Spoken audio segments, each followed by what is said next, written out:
یہ سب اسی رانیہ نے کروایا ہے. اسی نے جا کر سارا کے گھر والوں سے کچھ ایسا کہا کہ راتوں رات وہ اپنی لڑکی کو لے کر فرار ہو گئے.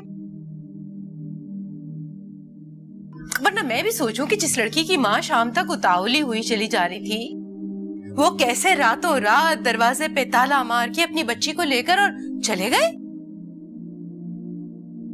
لیکن اب سب سمجھ میں آ رہا ہے مجھے، اسی بدذات رانیہ کا کیا دھرا ہے یہ سب. میرے بیٹے کو اپنے بس میں کر کے وہ اپنی ماں کا بدلہ لینا چاہ رہی ہے مجھ سے. دوں گی ہر بات کا بدلہ دوں گی.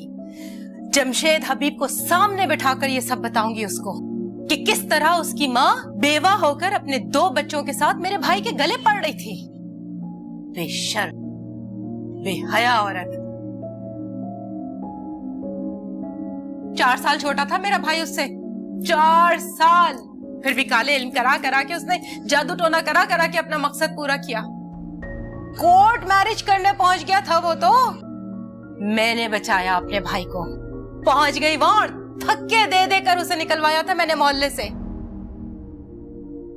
ذرا جمشید حبیب کو بھی تو پتا چلے کہ کس شجرہ نسب سے تعلق رکھتی ہے اس کی بیوی.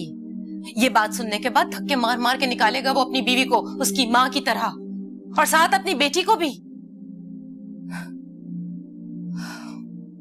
بے غیرت، بے شرم، رشتہ ٹوٹنے کے بعد بھی میرے بیٹے کے پیچھے پڑی رہی. بڑے خواب دیکھ رہی ہے میرے بیٹے کے. دیکھنا کیسے نوچتی ہوں میں اس کی آنکھیں. چلو تم دونوں میرے ساتھ. نہیں امی جان، میں نہیں جاؤں گی اور نہ ہی آپ ہی کو جانے دوں گی. کیا بول رہی ہو؟ پاگل تو نہیں ہو گئی؟ ہاں پاگل ہو گئی ہوں میں. جب سے پاکستان آئے ہیں زین کا نام سن سن کے پاگل ہو گئی ہوں. خدا کے واسطے اس سے اپنا آنچل کا پھندا ڈال کے نہ گھسیٹے امی. بیٹا ہے وہ آپ کا. اور رانیہ آپ کی اپنی سگی کزن کی بیٹی، بھانجی لگتی ہے وہ آپ کی. وہ کیوں لے گی ہم سے بدلے؟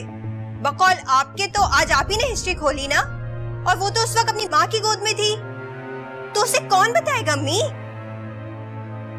اور ویسے بھی زین بھائی خود سارا کے گھر پہ منع کر آئے تھے رشتے کو، کیونکہ وہ رونا کے علاوہ کسی اور سے شادی نہیں کرنا چاہتا. محبت کرنے لگا ہے وہ اس سے. نہیں، تمہیں کچھ نہیں پتا. یہ سب رانیہ کے تعویذوں کی وجہ سے ہو رہا ہے. ورنہ میرا بیٹا کیسے ہو سکتا ہے کہ اس لڑکی سے محبت کرے جس سے مجھے سخت نفرت ہو؟ امی یہی بات تو ان کو اندر ہی اندر کھائے جا رہی ہے. کیوں کرتی ہیں آپ رونا سے اتنی نفرت؟ آخر کیا بگاڑا ہے اس نے آپ کا؟ دیکھ رہی ہو غلام صغرا، یہ نہیں بول رہی ہے، یہ رانیہ کے جادو ٹونے بول رہے ہیں اس کی زبان سے. کوئی ٹونا نہیں ہوتا. اگر جادو ٹونے میں اثر ہوتا نا تو پورا خاندان آج آپ کا مرید ہوتا. کوئی ایسا ہے جس پہ آپ نے جادو نہیں کروایا ہو؟ کوئی بنا آپ کا غلام، بنا آپ کا ہمدرد؟ بولے کیوں رانیہ اور رونا پہ الزام دیتی رہتی ہیں آپ؟ جو کہنا ہے اپنے بیٹے کو کہیے.